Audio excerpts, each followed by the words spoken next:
Apply કરીને થાકી ગયા છો પણ આઈપીઓ નથી લાગતા? ચિંતા ના કરો, 4 ટેકનિક છે મારી પાસે જેનાથી આઈપીઓ લાગવાના ચાન્સીસ વધી શકે છે.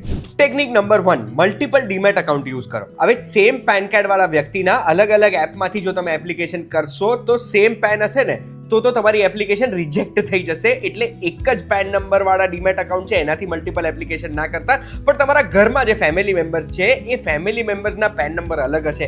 એ અલગ પેન નંબર્સથી જો તમે એપ્લિકેશન કરશો તો માની લો કોઈ પણ એવો આઈપીઓ છે જે 3x ઓવર સબસ્ક્રાઇબ છે, એટલે 3 ગણો સબસ્ક્રાઇબ થયો છે, 33% ચાન્સ છે આપણને આઈપીઓ લાગવાના. એટલે 3 માંથી 1 જણને લાગશે ને 3 ફેમિલી મેમ્બર્સથી અપ્લાય કર્યું હશે તો આપણને એટલીસ્ટ 1 લોટ લાગવાનો ચાન્સ તો છે ને.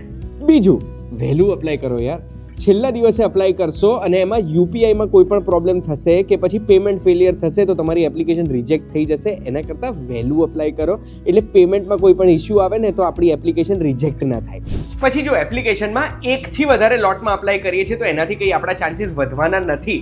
અગર મેક્સિમમ એપ્લિકેશન કરીશું આપણે તો પણ ઓવર સબસ્ક્રાઇબ્ડ હશે તો દરેક પેનને ઇક્વલ ચાન્સ છે આઈપીઓ લાગવાનો, અને એ પેનને મિનિમમ 1 લોટ તો મળશે જ. એટલે ઓવર સબસ્ક્રાઇબ કરશો તમે, મેક્સિમમ લોટ અપ્લાય કરશો તો એનાથી કોઈ ફાયદો નહીં થાય. પછી ચોથું, ઘણા બધા આઈપીઓ એવા હોય છે જેમાં રિઝર્વડ કોટા હોય છે એમ્પ્લોઈઝ માટે કે એમની પેરેન્ટ કંપનીના શેર હોલ્ડર્સ માટે.